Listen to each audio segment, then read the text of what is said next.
Some destinies are written in blood, and howls under the moonlight where love isn't a gentle whisper but a feral growl that claims you body and soul. Fated to the Wolf Prince is the kind of story that grabs you from the first page and doesn't let go, dragging you through passion, war, betrayal, and ancient prophecy. Set in a world where primal instincts clash with royal duty and where the fiercest beasts wear crowns. This tale spins the enemies to lovers trope into something dark, haunting, and utterly irresistible. One moment you're watching a girl fight for survival, and the next you're tangled in the claws of fate that binds her to a prince who should have been her downfall. The story begins in the shadowed outskirts of the Moonfang Pack, one of the 5 most powerful wolf clans in the realm. Arya Blackthorn has spent her entire life hiding what she is, a latent she-wolf with no known power, no shift, no rank, just a mark of shame. She's the Pack Omega, the one they kick, the one they overlook, and the one they blame. But there's something buried deep within her, something ancient and wild that even she doesn't know exists until the day everything falls apart. The royal pack of Fenrath arrives with trumpets and power, emanating from every noble-bred warrior. Among them is Prince Kaelin Duskbane, heir to the Fenrath throne and rumored to be the most savage alpha of his generation, with silver eyes that gleam like winter moons and a presence that steals the breath from your lungs. Kaelin is both feared and worshipped.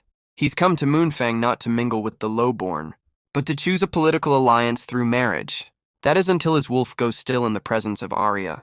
From the first moment their eyes meet, the bond snaps into place. Fated mates. Impossible. No royal wolf has ever been paired with a powerless Omega. It's not just shocking, it's a scandal that could spark rebellion. Kaelin rejects it violently, furious at the idea that destiny would tie him to someone so weak, so beneath him. Arya wants no part of it either. She knows her place and she refuses to be a pawn in a game of royal bloodlines and barbaric rules. But fate doesn't care about class or crowns. When Arya's pack is ambushed and her family slaughtered, she's accused of being a traitor and handed over to Fenrath's custody for questioning. Kaelin is ordered by his father, the king, to keep her alive and find the truth. For Arya, it's not just captivity, it's a death sentence. She's dragged into a world of gleaming marble castles hidden, political daggers, and wolves who would rather see her dead than mated to their prince. Kaelin wants to hate her. He tries. But his wolf doesn't understand logic or prejudice. The bond pulls at them with every breath, every heartbeat. And as they're forced to spend time together, traveling across enemy territory, searching for clues about the attack, Kaelin begins to see past Arya's quiet defiance.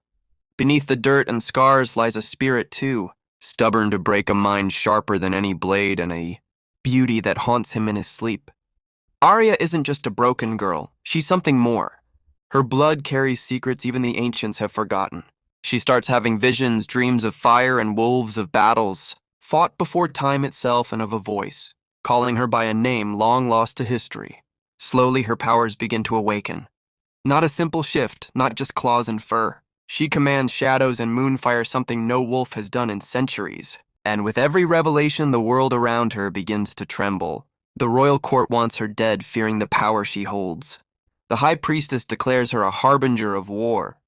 But Kaelin stands beside her, and for the first time, Arya begins to feel not like prey, but like a queen in the making. Their journey leads them to the sacred mountains of Thalor, where the truth of Arya's ancestry is carved in stone. She is not an Omega. She is the daughter of the lost blood moon line, the last heir of a vanished dynasty that once ruled before the current. Wolf houses rose to power. Her bloodline was hidden to protect her from the prophecy that claimed she would either bring unity or burn the world. Kaelin is torn between loyalty to his kingdom and the pull of his mate. Choosing Arya means rebellion. Denying her means breaking his soul. When the king discovers the truth about Arya's blood, he orders her execution. Kaelin defies him in a public challenge, a sacred duel between father and son for the right to choose his own path. The battle is savage blood against blood, claws against bone, but Kaelin emerges victorious, forcing his father to abdicate. Arya is crowned as the future Luna Queen beside Kaelin, and while their union is still met with resistance, it also sparks a movement across the 5 packs. Wolves who once followed blind, traditions begin to see strength in change in Arya's courage and Kaelin's love, but their victory comes with a price.